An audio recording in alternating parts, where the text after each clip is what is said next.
В Конском районе появятся два памятника республиканского значения. Здание аэропорта Аймикон и здание бывшей гостиницы НКВД станут объектами культурного наследия. С подробностями Светлана Поцелуева. Поселок Усть-Нера ведет свою историю с осени 1937 года. Первыми его жителями были геологи. Первые дома, первая улица. Увидеть их можно только на фото. До нашего времени строений конца 30-х, начала 40-х не сохранилось. Но двухэтажный теремок, построенный заключенными в 1949 году, по-прежнему обитаем. Мало того, является украшением центральной части поселка.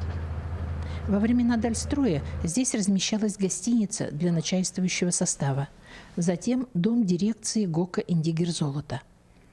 А с 1974 года в его стенах обустроился краеведческий музей. И это правильно – история внутри, история снаружи.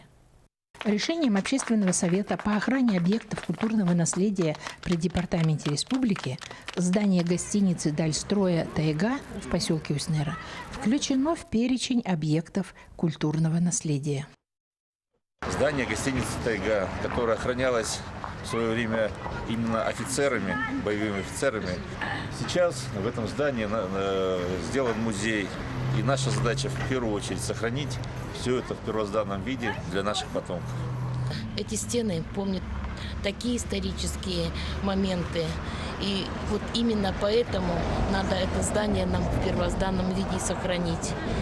Мы очень рады. Спасибо всем, кто помогал. В первую очередь Спиридону Слепцову. Без прошлого нет настоящего.